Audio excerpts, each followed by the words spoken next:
Hey, brother Wes, what's up? I'm doing great. How you doing?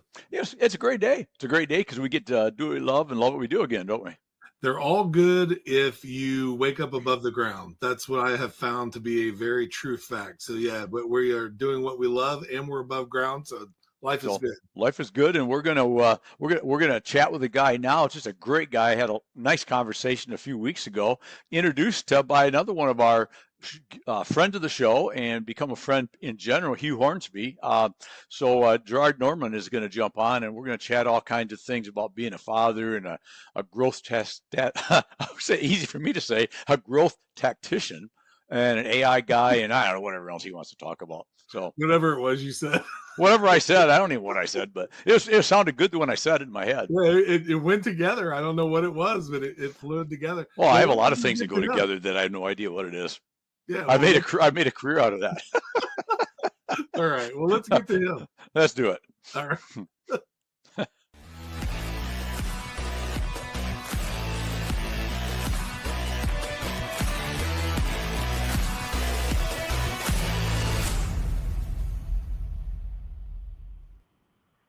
Boom! There we are, buddy. You guys are funny, man. I like it. I like your energy and how you guys roll together. Well, okay, but in fairness, Gerard, growth tactician, try that real fast. That's not that easy. In fairness to me. It's not. It's not. No, no. Thank you. I think it worked out well the way you said it. And then when I was hearing it, I was like, huh. I guess the reason why that word's there is because I do marketing and I do sales. But a lot of times when you say marketing, you just get put in a bucket. And I'm more than just a marketer. It's all about growth and helping people actually make money. But we'll get to that part. So We'll get to that part. So before we start, thank you, number one, for being on. As we mentioned, we're both friends with with Hugh Hornsby, and Hugh's a great guy, and he introduced us. And I always bring up those kind of things if when there's the opportunity, because I know you believe the same way. I love networking, right? Networking is in all relationships is key, but it's certainly key in the world of sales and marketing, man. And you and I would not have got to know each other, and we'll be able to continue on with a good relationship if it wouldn't have been for Hugh. And I met Hugh from somebody else, and it's just amazing how that works, right? And I think people ought to really be more cognizant every day of networking and building relationships. So, anyways, great to have you back on here today. yeah, appreciate it, man. Yeah, he's a phenomenal guy. I was telling you, he doesn't live too far from me, and we met in a coaching program. So when you start spending money to invest in yourself to learn more, you'll meet other people who are doing the same thing or who are like-minded. And I think one day someone was asking about something in Virginia, and you said, I'm in Virginia, and I was in Virginia, and we just connected, and it's been nothing but great stuff ever since I met him. Really, really great human being. That's awesome. That's awesome. So give us the instead of the where in the world is Waldo, which is like an old school thing that I can't believe I even know. But who in the world is Gerard? Give me the you know Waldo? Yeah, we know Oh Waldo. yeah. The red hat and the white and red shirt. Yeah, exactly. We never know where he's at. We're always trying to figure it out. It's Yeah, but important. yeah. As far as who I am, I always like to start off with the personal stuff. Like business is great, but I really feel like building know, like, and trust starts with getting the understanding of who people are as a person. And Hmm. sometimes you have things that can go together, like your values and how you operate, and sometimes not. And if it's not, it's okay. But where I like to start off is mainly just talking about my family. Like I'm super blessed to be married to a beautiful woman that's been supporting me for so long. We have three beautiful kids. Um, 20-year-old son that will be 20 on Thursday. Yeah, goes to Virginia Wow. Tech. 15-year-old son. He goes to high school. He's in a business academy and he plays basketball. He does high school team and he does a travel team. So I'm an assistant coach for his travel team and I done rec. So I spent a lot of time with my son, which is awesome. I got to see him do his first dunk. Oh no, He's good. he's been dunking the ball, but I actually saw him dunk on someone. That was the first time he did it, and I was there. So it was just like I was just super. So when I think about what I'm grateful for, just it's not even about the sport, but the fact I was there to experience that moment. Right. And then we have a 3-year-old daughter who is a firecracker. We call her Tiger Shark because she's on it, and I do gymnastics for her every week. So and we just started swimming every day after school. So I cut my day a little bit early just to make sure I can get her in and get her swimming. And yeah, that's who I am. It's really about the family, spending time with them, having experiences with them, and being more mindful and in the moment of when I'm spending time with them versus things just passing you by. Right. Oh, and that's great. That was one of the things when we talked a month or so ago that I was really impressed with, Gerard, is the family value, because so many people think they're successful, or they call success what a car, or a dollar amount, or a home, or sales trophies, or whatever they use. But are they truly successful if they don't have what you just talked about, right? And it all has to start with that. Yeah, and I think it's about what your values are, because all those things you said, I like those things too. Of But course. if it yeah, but if it interferes with what what I have going on with my family, then I have to think about it, and I always need to put them first. And there's a way to have both of those things. So some Hmm. people, one of my mentors was saying, some people think you have to have one or the other, and I think at one point I fell into that when I wasn't reaching the goals that I wanted to reach. Um, Not intentionally, just fell into it, but you can have both. I think the more you structure the things that are most important to you, and make those non-negotiable, you'll continue to, like, us, we're not necessarily working together in a business relationship, but you'll find people who have similar values, and then those are the things, like how Hugh connected us, that'll Hmm. help you find more people with those values that can fit what you're looking to do, so you can keep doing it. Well, I think, and you're so right as you say that.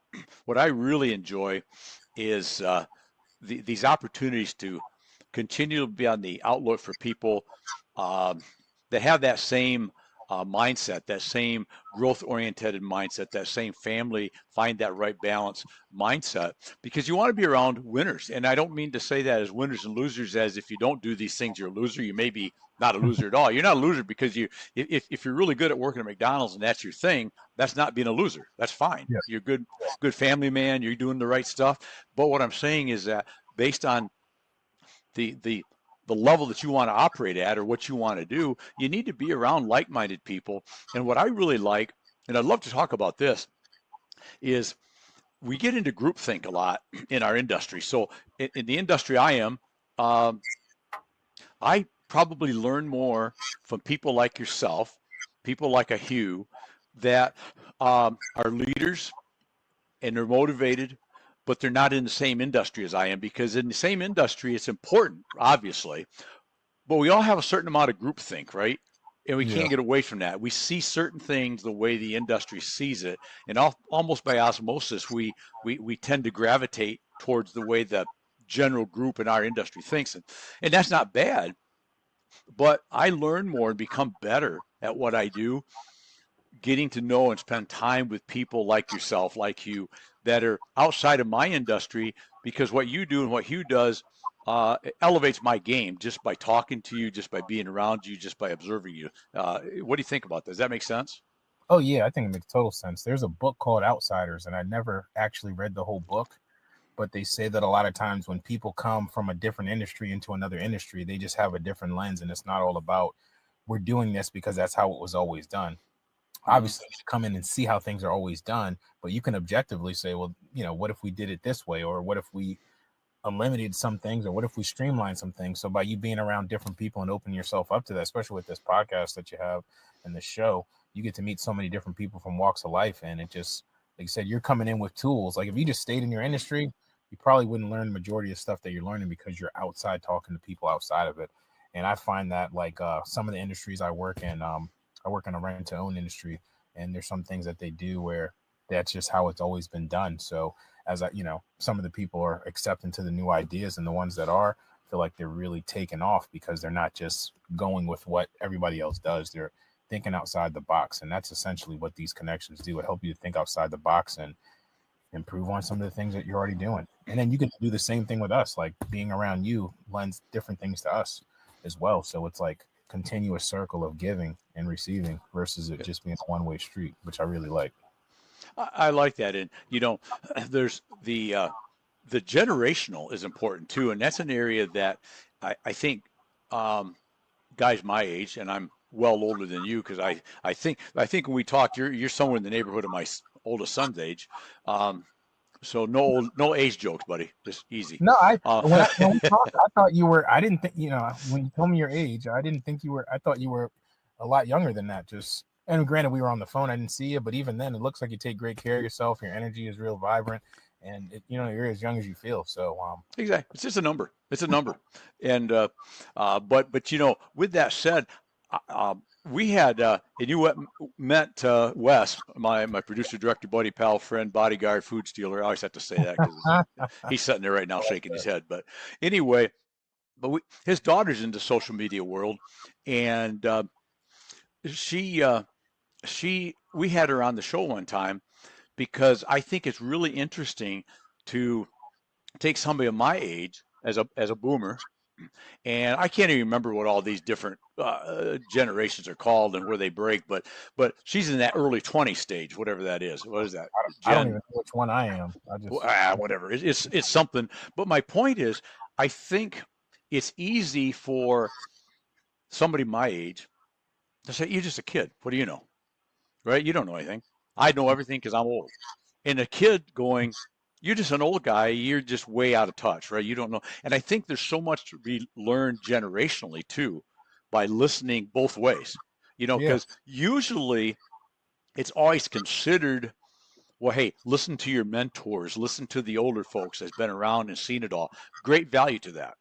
Mm-hmm. But I think there's equally great value to listening to those younger than you are, not only multi generational, but multi genre, right? Different industries and different age groups, different backgrounds, because there's so much more to learn there. That and you think about it. Well, I find that important. I love your take on this. Is some of the things that I do now, like some people say, why do you do a bunch of junk on TikTok? A, because it's fun. It's just fun. But two, that's where a lot of younger people live, right? Yeah. And you may be whatever your job is now at 22 years old, but at 25, you may be a junior buyer that might buy my product. I would like you to know me for the last 3 years already and say, All right. this guy's kind of smart. He's been around. And he's kind of quirky and witty and weird and funny. And I kind of like this dude, right? Yeah. As opposed to waiting until that day that you get a phone call from this guy or gal, right? It says, hey, I'm the new junior buyer here. I guess you're the guy I'm supposed to call about X. Can you come in and see me? You've got to start from there, right? Yeah. I like the fact that we've already built a quote relationship to some degree for the last 3 or 4 years. So does that make sense in your mind? Yeah. I like the fact that you do that. I like to call it building know, like, and trust. They got to know who you are before they decide if you like you. And once they like you, I mean, you can start working on the trust. And sometimes you can do it in one swoop, but a lot of times it takes a little bit longer than that. So like you said, you getting ahead of the curve and putting yourself out there. The cool thing is no one else in your industry, I'm pretty sure, is even doing that. So you're the only thing they have to choose from. And then once they come to the event, if they meet you at an event or if they get on the phone with you, like you said, I like to say it's like you already ran in first base to second as far as trying to like get familiar and comfortable with somebody. And then when they actually meet the other guys that do what you do, I mean, they're not as fun as you are. They're not doing any of those things. So it's just like the value's created after the experience. They got to experience you a little bit already. So, and then when they experience the other guys, I'm like, this guy's, I like Randy. You know what I'm saying? Yeah. Randy's the guy. So let's go with Randy. Well, thank you. It is a force multiplier. It's I use the term a lot. Visibility equals opportunity, right? The more visible you can be, it just becomes a force multiplier. And I think the more you can put yourself out there, the key with that, I think, Jeraud, is if you're going to put yourself out there on social media and on podcasts and on different things, really important though to be the same person. Oh, yeah. You can't be one person. I am who I am. I say what I say. I'm a bit weird at times, and I say what I feel like saying. And what makes you weird though? But that's what you get. But you know what? If I stopped in and saw you tomorrow, the second I walked in the door, you'd know it was me. Yeah. That's not even recognizing me, but just how I'd probably say something quirky and weird to you, right? Because that's what I do, right? So I think that's really important to not try to do this staged persona, whether you're hosting a podcast, whether you're guesting on a podcast, whether you're doing videos, which I'm a big fan of in today's world, because you said something really important, and I wanted to bring that up. The ever famous people by whom they know, like, and trust. And a good friend of Wes and I, Ben Gay III, who wrote the Closure series, he's become an incredibly good friend of ours. And he adds one thing to that and feels safe with. So he likes to say people buy from who they know, like, and trust and feel safe with. And I think that's pretty key, don't you think? Oh yeah, 100%, 100%. Yeah, I Yeah. totally agree with that statement. And Yeah. you know, feeling safe with, I mean, because you can start to trust someone depending on the size of the purchase. I mean, you can start to trust someone, but then when you start feeling safe, that's a whole different level of trust. And I think it Yes. deserves a whole nother name. So I like the fact that he gave it an extra step on that. Yeah. I like that too because you're right. You just hit on it. I trust you, and that's a long way. That's a big deal. But do I really feel safe on this $40,000 deal that if all goes astray, that you're going to be there every step of the way to help me through this issue if there is one, right? And that goes, I think that goes to another level of trust that, if trust means I trust that you gave me the best deal and you gave me the right recommendations and you're probably going to get it to me when you said you would, that's trust, right? Safe means what if this all goes bad? Is Jeraud going to be there to make sure I'm okay with this deal? And I think that's key. So I thought that was a pretty interesting a way of seeing things. Yeah, I think so too. I really do like it, like you said, because trust. There's different levels of trust, and like you said, sometimes like the real work doesn't start until the deal is actually done. Like obviously, when you're doing sales, I mean, there's work to get the sale done, but that's the real work starts with fulfillment.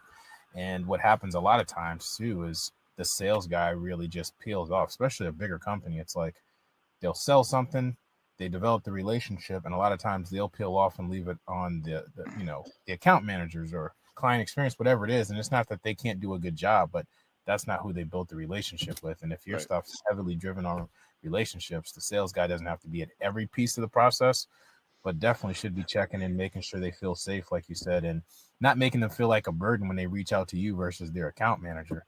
Because that happens a lot too. It's like, well, I bought with you. Well, don't reach out to me. Reach out to this person. And just like, oh, well, I don't know if I feel safe with this person. I felt safe with you, but I don't even know if I feel safe with you no more because you won't even look Right. after. You're trying to push me away all of a sudden. That's not what made me feel good, right? Exactly. Yes. Yeah. Well, and along with that, I 'cause I'm a B2B guy, right? But it's still all relationship. I don't care B2B or not, it's still relationships. And a lot of my customer friends, clients, whatever you want to call them. Lee Salz always reminds me, great author. I don't know if you follow Lee, but he always reminds me that it should be client, and I agree with him. But I'm old and I've used customer friend for so long that sorry, Lee, but I still use customer friends. I use customer friends though, not just customer, because they are really become friends. I get to know these people, right? But I think where I was going with that is a lot of the orders get faxed, emailed, called into customer service at one of my manufacturers, right? But I love it. And I don't like take offense to or go, geez, Billy Bob's calling me to give me the order. If he's calling me to give me the order, I am so happy to write that order up, go ahead and call it in for him because that's that's an opportunity to catch up, to tell him him or her how much I appreciate them. Yeah. What else is going on? Anything happening I need to know about? It's a great sales call at a time that you're doing a transaction, right? So I don't mind those calls. I know some guys that why don't you just go ahead and call that into the office instead of calling me with it. I understand the benefits of that. One more person to not screw it up, right? You know, Yeah. you give me an order and then I give it over to somebody else. Somewhere there's one more opportunity, one more hand in the pie to screw it up. But with that said, I think that personal relationship of spending that 10, 15 minutes on the phone, it could be a simple thing like fasteners is one of the things I sell, Gerard. So, oh man, that's a lot of inch and a half fasteners you're buying. What's going on? You getting a run on things or what's happening? Then they'll lead you into what's going Yeah. on in their business, right? And I think that forces us if we're not driven to build relationships. I Yeah. am. I know you are. But if you're not built that way, I think that forces you a little bit, which is not a bad thing. No, I don't. I agree. I agree, and I think it's you understand that going in, and you've been doing this for so long, so like you accept that as part of your responsibilities and duties and you look forward to it versus sometimes newer folks. I mean, they just don't have that. They want to make the sale and they want to move on. But especially if it's something that's a recurring thing, I mean, it's easier to develop the relationship with people and get them to, spend more money over time by helping them with their needs versus going to find somebody new and doing that all over again. So it really depends on the industry and what you're doing. And some guys just don't see that. Some guys, you don't know what you don't know either. Right. So that's the other part too. So if they haven't, like, if they don't have the experience, how would they know? Right. And if they don't have a guy like you, if they're not listening to this show, how would they know that that's how things should go? So Right. Well, and I think too is you. I always looked at this, and the sale, the transaction, all that effort to get to that sale, right, and get that first order is important because we have to start there. But I don't think that's like you said a minute ago, Jeraud. That's just the beginning, especially in the B2B world. Maybe yeah, on a one-off sale, it's kind of is what it is, maybe. But you still would like a recommendation. You'd like them to tell their friends and neighbors to come see you, right? But in the world of B2B, where you're relying on repeat business, you can't build good business constantly on trying to find new customers every time, all day, every day. Some of that's got to come from maintaining the customers you have and yeah, getting additional business from somebody that you've already built the know, like, and trust and feel safe with, right? Is yeah, way easier than to go out and find some brand new guy that just maybe never even heard of you or saw you before. So you yeah, got to be protective of that, right? Of those people. And I guess where I'm going to that, and I'd love your take on is I think a mistake a lot of young sales guys make, and it could be young as in age or just young chronologically, that if they just switch careers, is just getting the sale, the order, the PO, whatever that looks like. Like you mentioned a few minutes ago, that's just the beginning. yeah, You need to get, you need to fulfill it, you need to collect, yeah. and you need to repeat. And you need to repeat again and again and again. And you need that other really, really important R word is you need referrals, right? You need to be in a position that they are willingly a willing accomplice to help you get more business with all their other friends out there, right? Yeah, I totally agree. And it made me think about a time. This was years ago. I actually had so yeah, I had a long story on how I got to into marketing, and I can go into that. But I remember I bought a new house after losing a house because of the journey, and I remember closing a huge deal. Didn't even have any furniture in the house yet.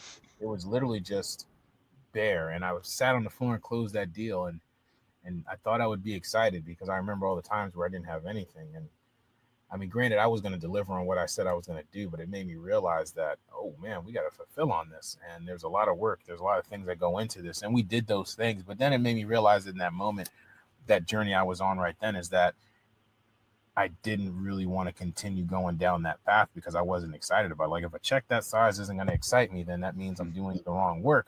But at the same time, I've set out what I accomplished to do. I took care of my customers, which is always number one for me. And sounds like it is for you as well. It's just taking care of the customers and making sure that they feel safe. They're getting the value out of what they got. With products and services, there's a lot of things that worked that are the similar when it comes to delivery, and then there's certain things with products that you guys do differently versus some things with services we have to do differently. But it's always about making sure what's best for the customer. Sometimes even like when people come to me, if I don't feel like I'm a good fit, or if I feel like they're not the type, because sometimes you don't want to do business with everyone. um, Right. it's like you want to have the opportunity to do business with everyone, but then, and I thought that when I first got into marketing, I was like, everybody is a customer. And then I realized quickly that everybody is not a good customer for me. It could be not necessarily even the business, like you said earlier. It's really the mindset. What's their mindset like?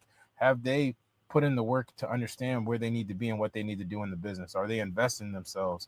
Is this a side hustle that's starting to grow, or is it just are they just going through the motions? Do they understand the importance of the things that I'm offering, whether they get it from me or not? There's just so many different factors, and if I start getting a recurring theme, it's almost like when I was hiring a project manager. If I get a senior project manager, I don't have to do too much training.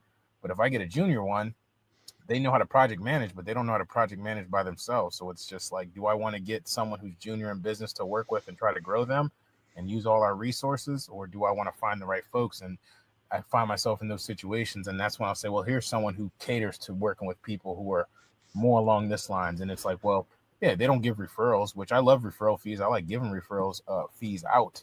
And at the same time, it's like, it's not about me. It's about what's best for them Right. at the end of the day. And sometimes that means you're not a part of the deal. And sometimes you are a part of the deal. So it's always about what's best for them. It is. And, what you just said there, I liked, and then I want to get into more about what you do. But I always like to look at it as a lot of salesmen look at it as, well, the customer's interviewing me. But you got to be interviewing the customer, potential customer too, because of what you just hit on. If it's not going to work for both of us, it's not going to work long term, right? As sometimes customers will fire you before it starts because you just don't fit them. It could be service, it could be product, it could be delivery times, it could be price, it could be any of the above. But then there's times where maybe, like you just said, if I realize that the demands that you or what you need, not even saying you're wrong, but if what you need I just can't do Yeah. or I can't do effectively, then maybe we should just send, like you said, send you to somebody that can handle that business. And then I should spend my efforts with the next guy that maybe we have a better fit, right? And I think that's what you just said way better than I did, but well done. Oh, I mean, I that's like the way you said it. I mean, yeah, like you said, and I always say the same thing. They think they're interviewing me, and they should be, but I'm interviewing them more than they're interviewing me, right? right. Because if they don't fit what we're doing, or if they're gonna unintentionally or intentionally break our system on how we Mm-hmm. get results and how we flow to make it work for our team, so we can service them, then yeah, you spend more time and energy from my side or your side. You spend more time and energy trying to figure things out when that could be used to do other things. And then it's just, and then sometimes, I've had clients where I'm thinking about them before I go to bed, and the first thing I wake up and I'm like, if that's the case, then they're not the right fit for me, because then it goes back to the first value is it's interfering with my family time. If I'm sitting there with my son trying to do something and I'm thinking about a client, that's a red flag for me. And there was a Yes. point where I had to do those red flags, and I still, the thing is, either way, I'm gonna still get results, right? Right. But at a certain point, I was just like, yeah, those red flags, it's just taken away from my mindfulness. And with kids, even if you're there every step of the way, you miss stuff. There's some stuff my daughter be saying now. I'm like, dang, how did I miss that? And I'm with Yep. her a lot of the time outside of, like, right now she's at school, and it's just like you'll miss anything. So I definitely protect my peace. Mm-hmm. And that's why, like, even now, like, some of the stuff that we're doing in marketing, it's more or less, instead of doing people's marketing for them, we're teaching people how to do their own marketing, which has alleviated a lot of that problems. We work with some franchises, a few franchises that have like 40 to 50 locations. Um, we and then we're doing stuff with helping people with automation, because getting into that sales conversation, because I can do, I was a salesman before I was a marketer. And then, so I understand the importance of both. And a lot of times when you deal with marketers, if they can't prove ROI, they'll just tell you about all the numbers. Like, you got seen this many times, you had this many clicks. And my thing is, I don't care about none of that. I think it's a part of the story, but it's more about, all right, how much money did we make? Or, and if we're not making Mm-hmm. money, what's the reason why? And how do we fix that?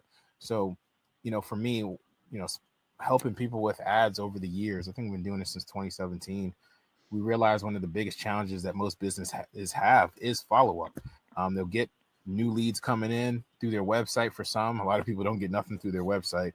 I don't do websites, by the way. I mean, I could put you in contact with someone who does, but they'll get all these traffic, and they get these people giving them their information, and then they don't follow up. And then they say the leads are weak. And I, take a quote from Glenn Ross: the leads aren't weak, you're weak, Yes. right? Your process is weak. You know what I'm saying? Yep. Like, why would I give you the Glenn Gary leads if you can't follow up? So Exactly. we set a lot of that stuff up for people now using automation and AI to just help them. Like, something as simple as, if, like, how when we scheduled something, you have automation set up where I got reminders and all that stuff. So some people will have people book on their calendar, and getting a call booked isn't always the easiest thing. And then if they don't get reminders and you expect them to show up, I mean, I'm going to show up, but everybody doesn't have that same regiment with their calendar. So it's like, are you helping the people to helping yourself by helping the people to make sure they're where they're supposed to be? So simple things like that, I think, are really huge. And when you put stuff like that in place, it really does help your sales, and it helps your sales team. And then it's marketing sales can come together because you can get more data and figure it out. Because it's usually the marketers saying we did our job and the sales guys saying the marketers are doing their job. And this is internally. This is not even me being external. But part of the reason is because they're just not having enough conversation. So I like to bridge those gaps too. Love it, man. That's in what you just said. That's probably one of the age old knocking ahead, right? Is sales and marketing, right? They both point the fingers the other way a lot, right? Yeah, And like, yeah, exactly. So you did it. You didn't give me any good leads. Well, you didn't sell the leads I got you. You know, it's a never ending battle, right? So let's finish up because you've been kind with your time, and I know you got a dead stop here pretty quick. Talk to me a couple minutes about AI, because I know you're a kind of a guru of the world of AI, and I find AI incredibly interesting. I use it all day long for stuff, and I'm still a novice. I tell people, I know people that don't use it at all. They wouldn't even figure out where to find it on an app store, right? But and so compared to them, I'm a one percenter. But compared to the whole AI world, I'm probably a 0%er still, and I use it a lot. So give me the Jeraud version of AI, where we're going, why we need to go there. Is it a fluke? Is it going away? I had a friend of mine that said AI is not the future. He said it's right now, and it's not going away, which I thought was a good statement. But give me the Jeraud idea of AI for everybody that's scared of it, because everybody gets scared of it, right? Not everybody, but a lot of people get scared. Why should we not be scared of it? I would say, first of all, I like to consider myself a guide, because like how people see you as a one percenter, I'm getting seen that way. And at the same time, there's still so much to learn. There's guys who are building their own chat GPTs and of the world. So I'm always learning. I do think I'm further along than a lot of folks, but I'm still definitely not the guru. But I would say it's definitely here to stay. I like that statement he said. It's not the future, it's now, which it's going to be in the future. It's not going anywhere because it's technically been in the past. It just hasn't been as available for the common person like you and I. Like, you know, these big companies have been using AI for a while. I mean, we got, you know, you think about Netflix or Hulu, that's AI, the way that they show you those different, they're technically thumbnails. Like if you were on YouTube, they show you different thumbnails and based on your watch history, they got AI doing that, because if someone had to manually do that for each household that had Hulu or Netflix, I mean, they're definitely not charging enough money. So it's in the iPhone, you know, using Siri. It's been around forever. And I think that obviously it's just not going anywhere. And it's just now we get access to it. So like you said, what I use it for, I mean, I use it for business and personal. Like, you know, my daughter, she's 3 and we've been working on getting her to sleep through the night. She's had some challenges with that and we've been working through it. But then I remember once when we took her pacifier, like overnight, because we took it all day, it was just something that I've never seen before with my other kids. And I was just like, okay. And ChatGPT guided me through a process to help substitute the pacifier. And then now we're at the next level boss stage. So the things walk me through how I can help her, because I can't sleep the way I need to sleep until she's getting sleep. Right. You know? So it's like something as simple as that, or, you know, and, you know, my journey as far as like just health and recovery. And then in business, like I use it for all my marketing, right? Like now everything I post isn't all the way 100% AI, but I'm not scared to say that my AI is so dialed in that a lot of times I can get it what I needed to say right away. And then there's this whole back and forth. Well, it's an AI or is it personal? There's a personal touch. And I'm not wasting time with that conversation. If you can get it to say what you want it to say and it sounds like you, whether you have to change a one word, half the whole paragraph or whatever, roll with it. It's really meant to save time and energy, because we're overloaded with decisions we have to make. Like for me, I don't eat cereal anymore for real, but let's go back to when I was younger. I eat cereal every day. I don't have to worry about what I'm going to eat for dinner. Just go grab a bowl of cereal, eat cereal, right? Or even now, right. I mean, if I was by myself and I would just peanut butter and jelly all day, or just make a steak every night and not think. Wear the same shirt every day like freaking Zuckerberg and not think about it.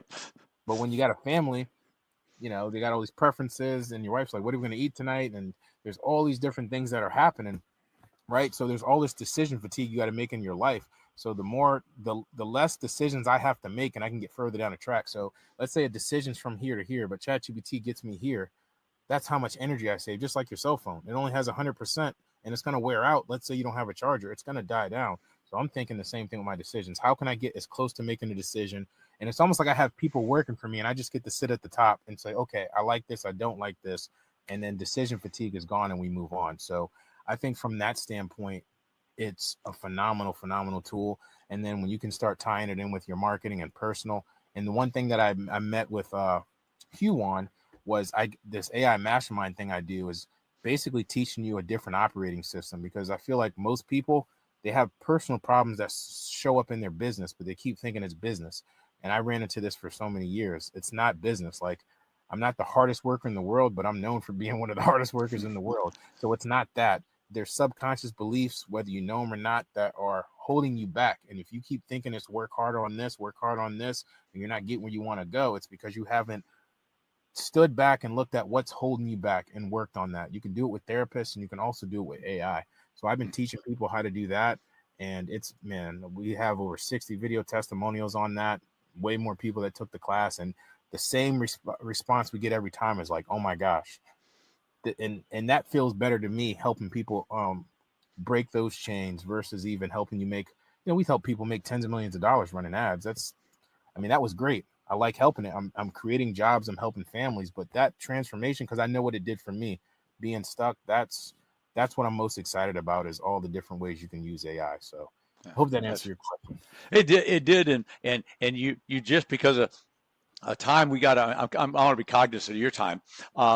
There's two ways, and then we're going to finish up with the should ask question and get you out of here. But there's two ways you get to come back on Building Wins Life.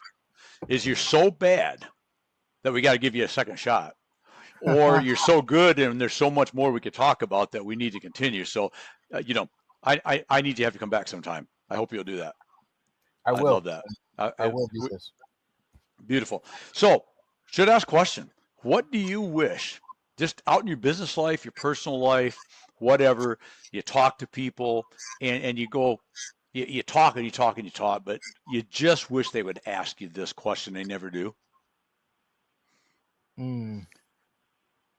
What is the thing that everybody needs to know about? This might be a better way, because that's what's the one thing about, you've told us your family guy and all those kind of things, which are incredibly awesome.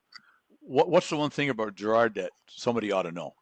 I mean, it might be cherry pie. You might like cherry pie. I don't know. That would be overly exciting, but no, I would say that the one thing that someone should know about me, if they haven't figured it out yet, is that the only person that can stop me is me. At the end of the day, being in sales and marketing, right? But being in sales, you get no's, right? But don't let anybody, let's say I was trying to sell you, Randy, and you said no. That's not the end of the world. Like, I may have wanted the deal, but at the end of the day, the only person that can stop you is the man or woman looking back at you in the mirror. And when you truly and fully believe that, you're unstoppable. Are you going to have the best of days all the time? Like you said, measuring yourself against the success of money and all those other things? No. And at the same time, like, if you know that no one can stop you, then the world is yours. And I like to instill that in people, period, especially like with the coaching with the kids. I wish I'd have known that when I was their age. And now that I know that, every kid that I come into contact with, especially my son's age group of 13 to 15, coaching kids, I remember where I was at that time, and I didn't have that belief because I didn't even know that was a belief I could have. Right. So, yep. Beautiful. Well said. We'll have you back, but for now, I know you got to run. I appreciate you jumping on with me. Keep doing what you do. Stay amazing. Tell Hugh when you see him I said hi. You and I and he will meet up sometime in Virginia. We'll have a big old day. Yes, sir. Right. Yes, sir. I'll appreciate you, brother. And the steaks on me. Love that. Even better. I'm on my way. I'm going to use AI right now to get a flight. But last thing on that, because we didn't touch it because we got going, but am I odd? Which obviously answers yes, but I started using AI more than I use Google sometimes. I use it as a search engine all the time. I'm always asking, as opposed to going to Google, which has always been my go-to. I stick it into Chat GTP all the time and find out what it has. Now, I may also do it to Google to kind of get a cross-section to see if I agree, because maybe Chat's wrong on this one, or I don't like what they said as well as what Google said. But yeah, it is a great search engine too, right? Oh yeah. Like, I'll be honest, I haven't Googled anything in over a year. I mean, and if I have, it's really just been directions to a place. But aside from that, like, no, I'd rather, because it's like, it's gonna, now granted, and this is a whole nother level, like, is ChatGPT and all these other ones influenced to promote Coca-Cola versus Pepsi just to keep it simple? I don't know. And at the same time, this is the last thing I'll leave you guys with is don't be afraid to talk to it. Like there's two microphones up there. There's one that looks like a microphone, and if we're talking ChatGPT, and there's a black button with white lines. The talking back and forth with the black button is cool. It just talks too slow for me. I like to press the microphone and record myself and talk to it, and I literally get all my thoughts out. Or in an event, if I'm just doing a search, I'm like, well, what I can say, play devil's advocate or give me another example, and it's just like the conversation that we're having. That's how I talk to ChatGPT. You can't get the same results. Not to say you won't get good results, but if you're typing to it, you don't talk like you type. So that'd be probably the biggest advice I can give people on using AI. I love that. And again, we got to stop because you got to go. But I name mine Chester. All right, Chester. And I say, hey, Chester, what's up? And you're familiar with the Lone Ranger TV show, right? Old TV show, The Lone Ranger. Yeah. Last thing I'll leave you with. So one day I get on there and I says, good morning, Chester. He says, good morning. What are we doing today? And I says, well, something about, let's work on this, Tonto. And it says, I'm ready. Where do you want to go, Kemosabe? I mean, it's I forget that I'm talking to a freaking machine, I feel like, but I think that helps. I think because it learns my personality, right? I don't have to add it. I don't have to ask it to write something the way I would because it already knows how I think, talk, and act. So and that's good what you stuff. Want. Then you get to just, you get to spend that time and energy building more relationships versus exactly. What am I going to say on social media? What video script am I going to write? I mean, you can go into all those things, but it's just really meant to save you mental energy. And that's the thing I love about it the most. So love it. All right, buddy. Appreciate you, brother. Thank you so much. You. All right. Thank you. You bet it. All right. Thanks, Wes. All right, Ben. There we go, man. If that wasn't exciting, we will have Jeraud back. He's a great dude, and I could talk another 3 hours about AI and some other things in marketing. But hope you enjoyed that. Follow him. If you, I'm sure he might even talk to you a little bit if you reach out and you guys can mesh. So, anyways, that's it for today. Appreciate you being here.